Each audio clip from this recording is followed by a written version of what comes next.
Welcome back to my channel, Edit's Recipes. Today, magluluto tayo ng molo soup.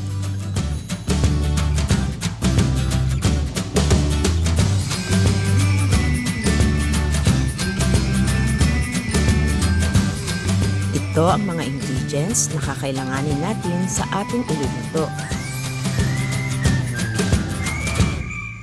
Para sa molo dumplings, garlic, 1/2 head garlic, big. Onion, 1/2 piece, big. Carrots, 1/2 piece, big. Ground pork, 300 grams.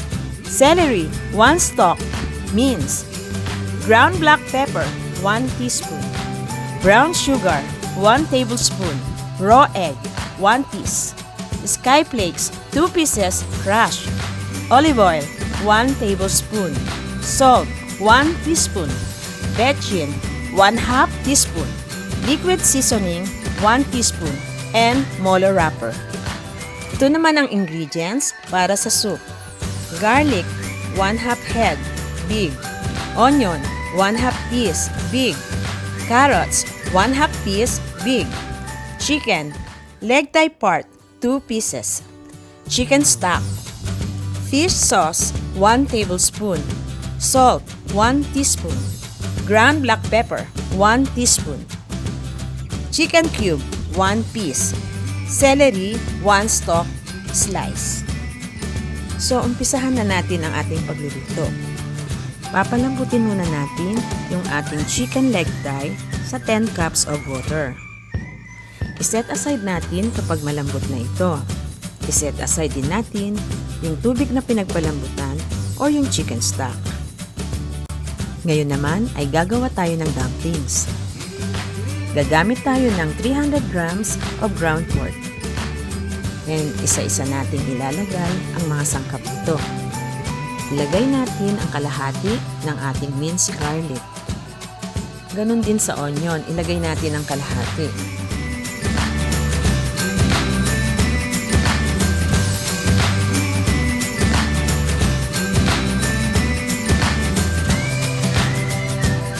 Pagkatapos ay iyong ating 1 stalk minced celery.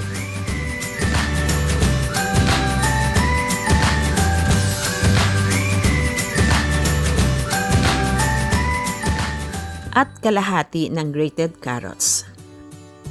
Then itatabi muna natin ang mga natirang kalahati para gagamitin natin mamaya sa soup. I-mix muna natin lahat ang mga sangkap.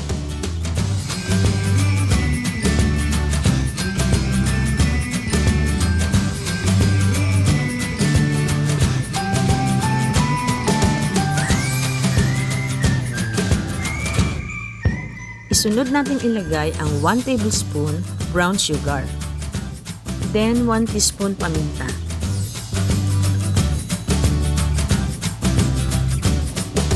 One teaspoon salt. 1/2 teaspoon vetsin.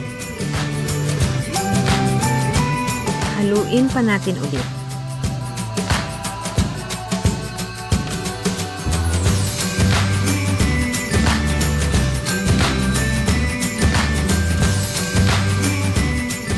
Ilagay na natin ang 2 pirasong dinurog na sky flakes.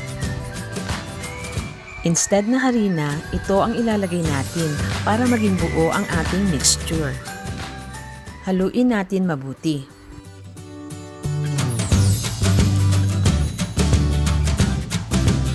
Ilagay na din natin ang 1 teaspoon liquid seasoning. Kapag wala kayong liquid seasoning, pwede ang oyster sauce kapalit nito. Maaari din yun. Then, maglagay naman tayo ng 1 raw egg. Huwag nating scramble din. Ihahalo lang natin. At maglagay din tayo ng 1 tablespoon olive oil.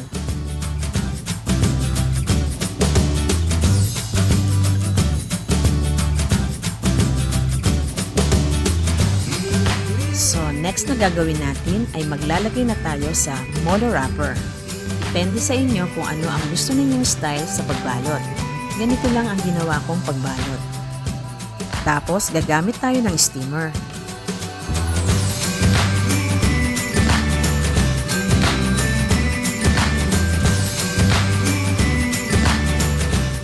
Then, takpan natin.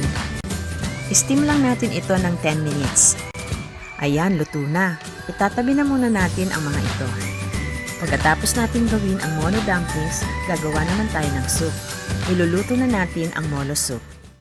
Himayin na natin ang chicken para sa soup. Pagkatapos, iset aside muna natin ito.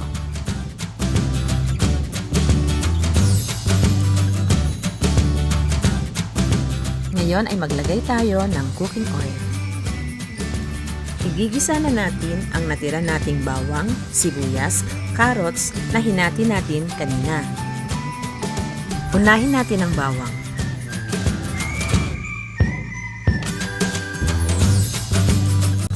Isunod ang sibuyas.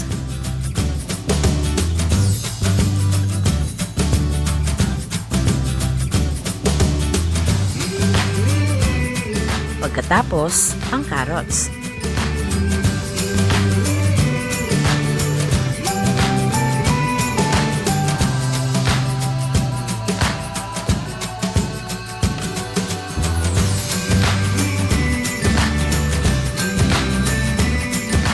Then, yung chicken na hinimay natin kanina. Haluin natin.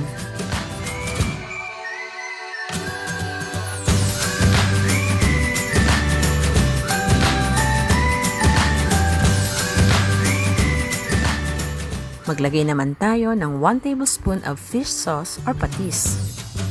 After ng patis, yung salt naman, 1 teaspoon. 1 teaspoon of pepper.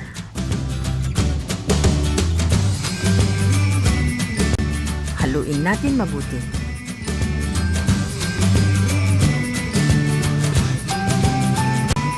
Then ibuhos na natin yung chicken stock or yung tubig na pinagpalambutan ng manok. Pwede pa kayo magdagdag ng sabaw kung gusto ninyo. Takpan natin at pakuluin. Kapag kumukulo na, ay pwede na natin ilagay ang mga dumplings.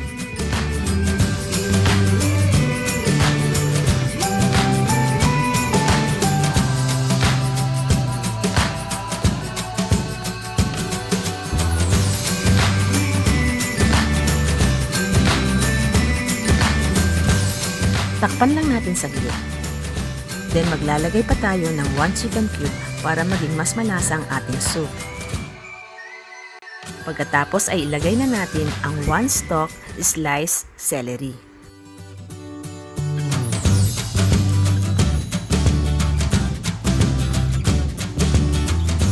Ayan, luto na ang ating molo soup.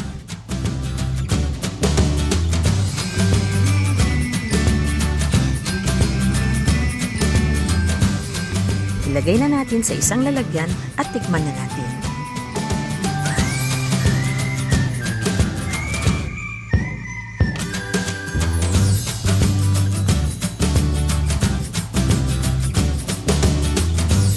If you like this video, hit the like button and be sure to hit the subscribe button to get the latest recipe videos I make. Thank you for watching.